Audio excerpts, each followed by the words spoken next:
Joy News with me, Muftao Nabila Abdullah. The Court of Arbitration for Sport.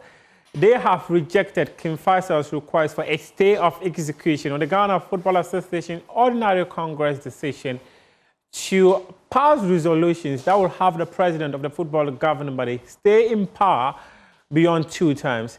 In a letter to the Division 1 club, which was signed on October 1, 2025 by the Swiss-based dispute resolution body, they added that the course of the present order shall be determined in the final order or any other final disposition of this arbitration. Wednesday's decision is a response to a formal complaint filed on September 15, 2025 by Kim Faisal. And they have said in their petition that the Ghana FA should not have held its Congress because it was formally served with a notice of injunction. The GFA was formally served with a legal challenge to the alleged annual general meeting held on August 12, 2025, and the resolution allegedly passed during that meeting, according to them, was contrary to the rules governing football in this country. It says that part of the club's petition to the Court of Arbitration for Sport has ruled on, with the main case yet to be heard. So basically, what is going to happen is that Kim Faisal had wanted the Court of Arbitration for Sport to expedite the decision in relation to this matter. But the Court of Arbitration for Sport says that this matter is going to go through the entire process. Now, we take you to Côte d'Ivoire, specifically Yamoussoukro, where Ghana Black Stars are participating in the WAFA B Under-17 competition. They defeated Nigeria in the semi-final by 2-0 to book a ticket to the final. They come against host nation Côte d'Ivoire, an opponent they had lost to on match day 1 of this competition. However, head coach of the team, Prosper Nathel Ogum, says that this rematch is going to be completely different from what Ghanaians witnessed on match day 1. Thank you. I think it's 2 things. We prepare them mentally, psychologically, that they need to be very focused throughout the 90 minutes and then try as much as possible to make sure that they don't commit early mistakes like we've done in our previous games where we had a red card and conceded early goals. Once they are able to do that and then we travel into the game, they will be able to get their confidence and then play.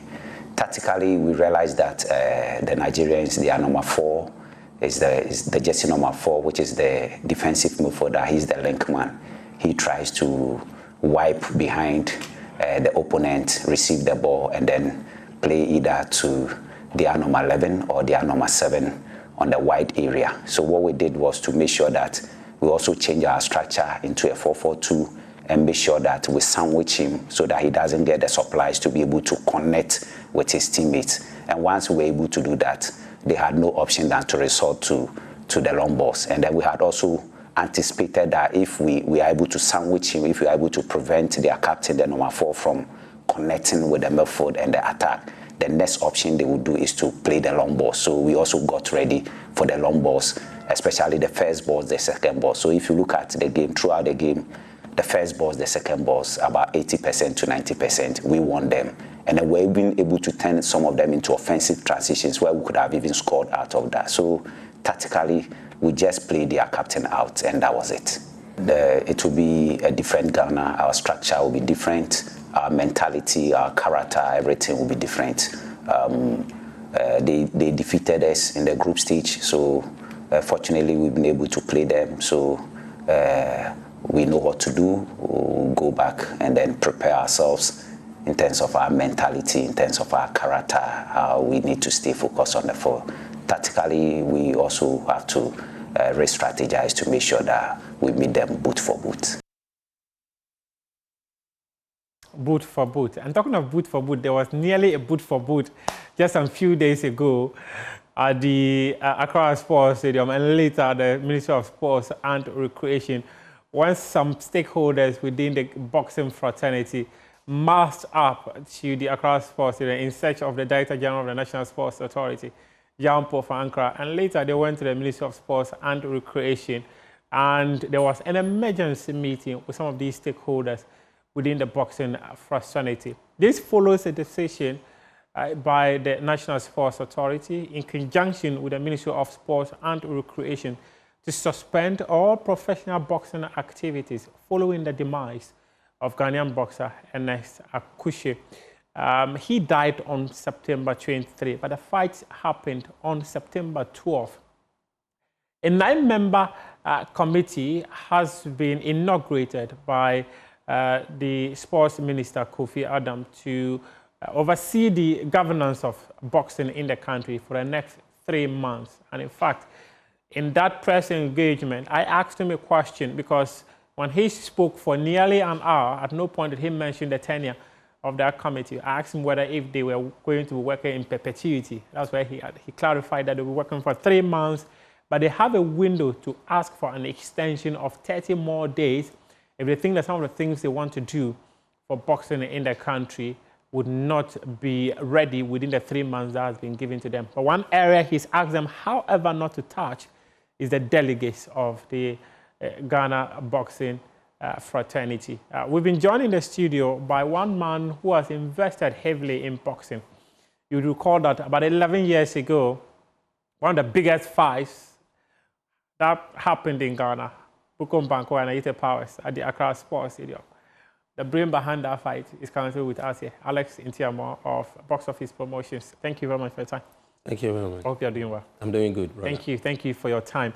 Talk to us. The decision, first of all, to suspend boxing in the country. There was a statement from a committee of stakeholders within the boxing fraternity that had rejected the position of the National Sports Authority to suspend all boxing activities. How did this decision adversely impact the stakeholders within the boxing community? To be frank with you, stakeholders were not happy when that decision was made because they were not part of the process. Not only the stakeholders, but even the Ghana Boxing Authority itself was not part of the decision-making process. Okay. We know in Ghana we have various sports associations, and the Ghana Boxing Authority is mandated by its constitution to oversee the administration of professional boxing in Ghana.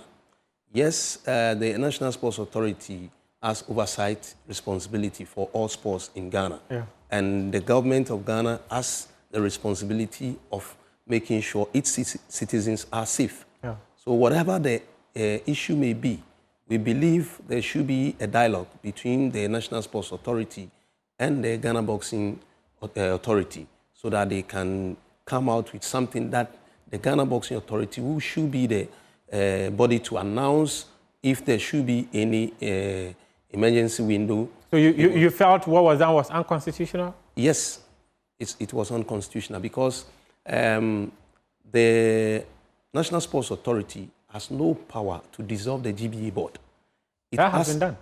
Is it? That has been done. Yes, but you know, like you saw our statement and our position, we are not happy about it, and we went to the ministry for an emergency meeting to discuss about this thing for the IMC to be not to be inaugurated, but to have some conversation behind the scenes before we can move forward. But they went ahead.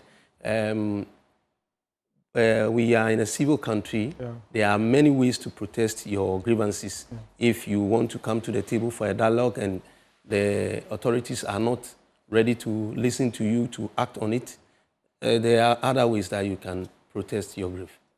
So what were some of the grievances? I've been told UFI Boham has also joined us, but I'll go to him pretty soon.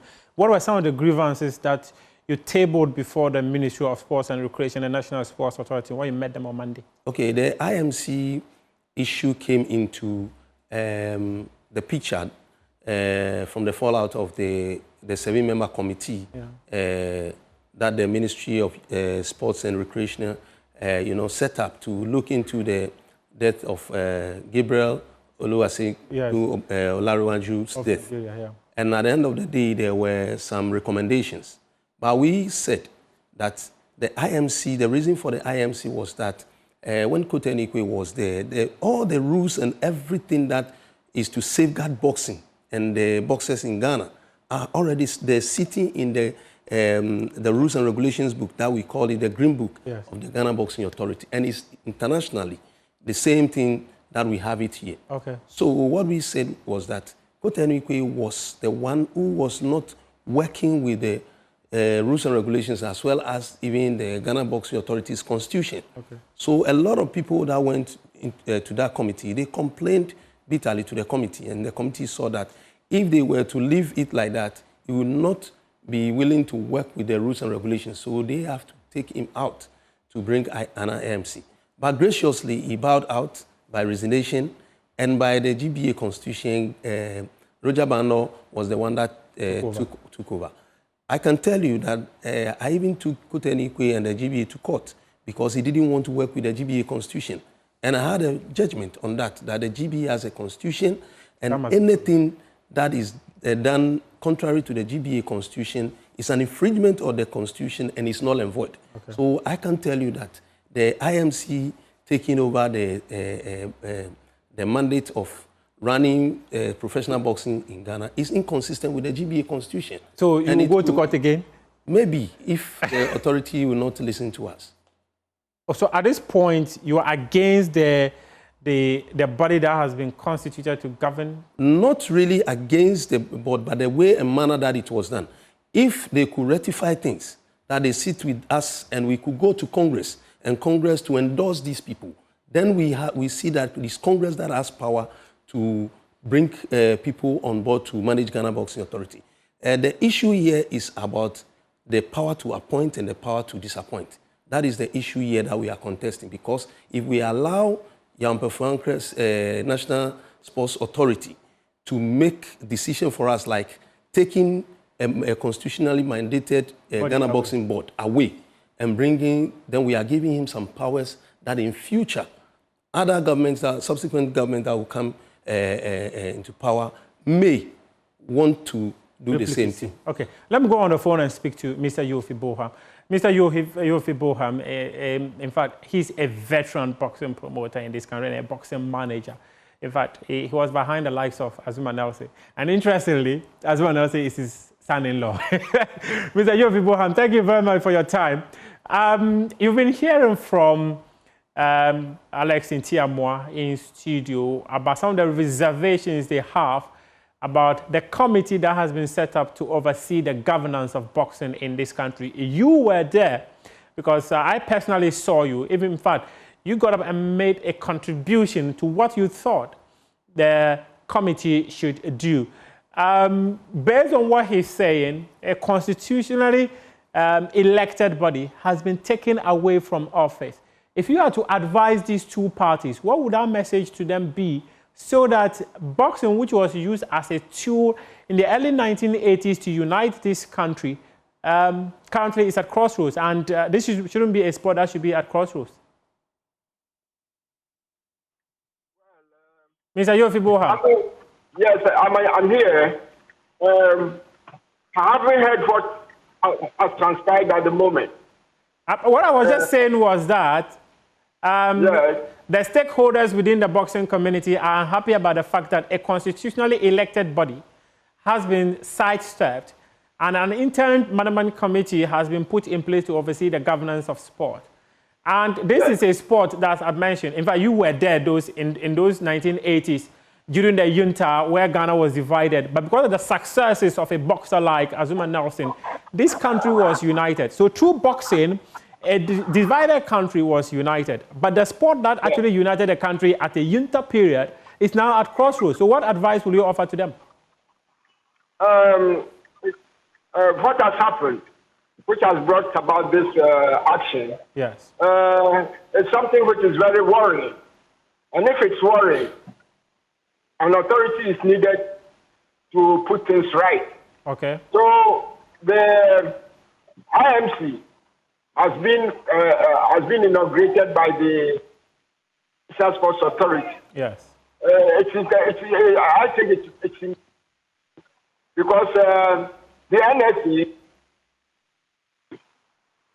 you know, all the sports disciplines, not only so anything that goes wrong with goes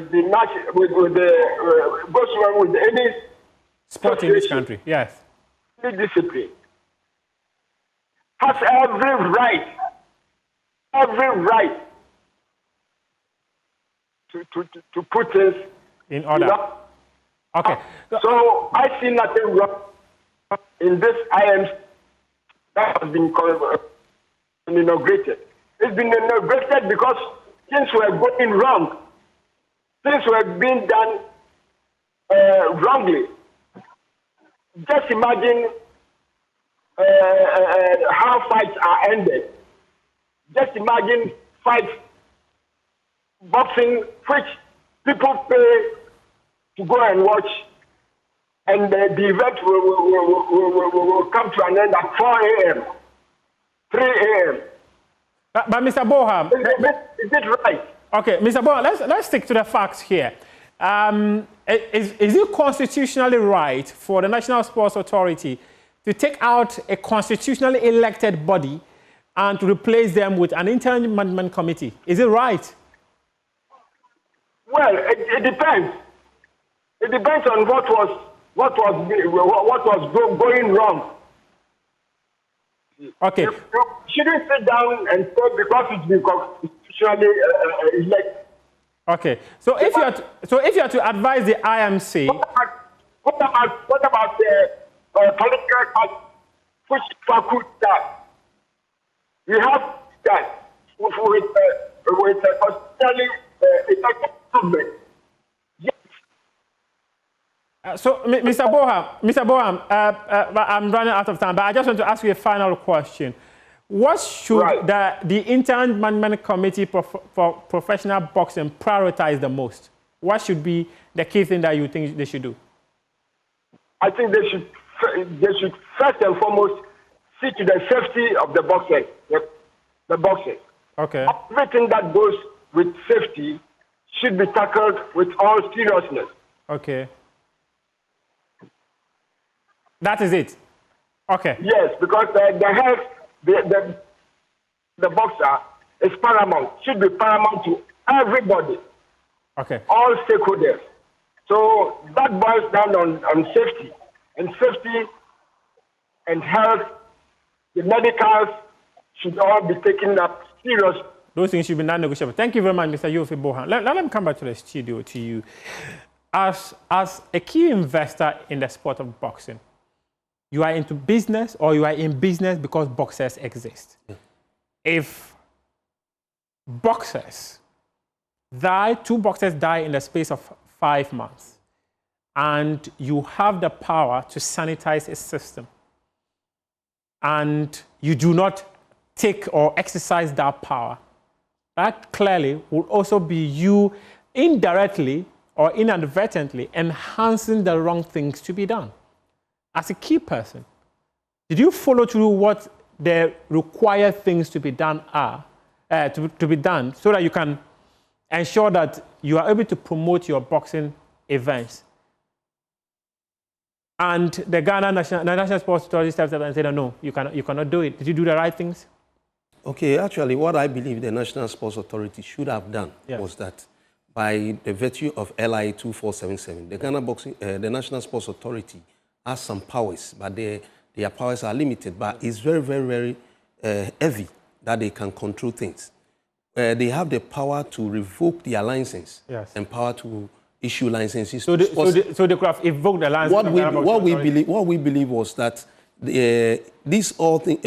everything about all these IMC and all that stuff centered on safety of boxes, medical protocols, pre-fight medical protocols, and during and post-fight medicals. Yeah. We have all these protocols sitting in the rules and regulations book of the Ghana Boxing Authority already.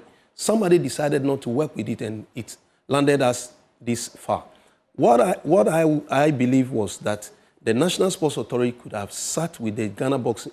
The National Sports Authority could have sat with the Ghana Boxing Authority to tell them, yes, you are in charge of the sport. We have the mandate to protect the citizens. Yes. So we want you to have your medical commission and all the medical protocols, we want to put some people also there so that we can have a monitoring eye over you.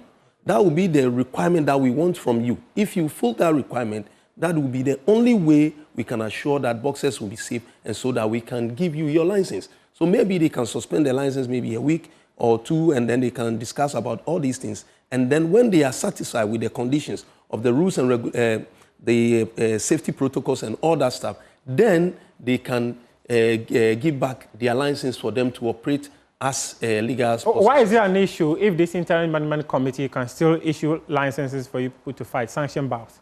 Why is there an issue? The issue is about the power of appointment and disappointment. So will you work with them if you have a fight coming up? Will you work with them to sanction your fights? For me, what I'm saying now is that we are still going back to the NSC to talk to them that if they can let them... That you don't want that committee? No, it's not that we don't want them. We are ready to work with them. Okay. With a condition that they should have the Congress to endorse them. That's all.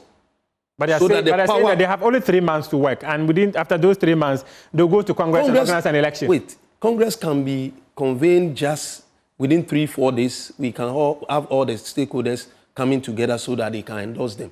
We want the power to remain with Congress, not with politicians that can make decisions for the sport. So that in future, when somebody wants to become control GBA, and there is maybe a fight, and then like what happened in May 9th, God forbid, and something of that sort happened, and then they can stand on it. Okay, we have suspended the Ghana Boxing Authority. We want to bring something, and maybe we want to let the people stay there for 2 years. We want to work on. That's the problem that we have. Thank you very much. Alex Ntiamoa is the CEO of Box Office Promotions, and also joining us via phone as very venerable Yofi Bohan, a boxing manager and a boxing promoter. Thanks very much for joining us for Prime Sports. Up next is PM Express.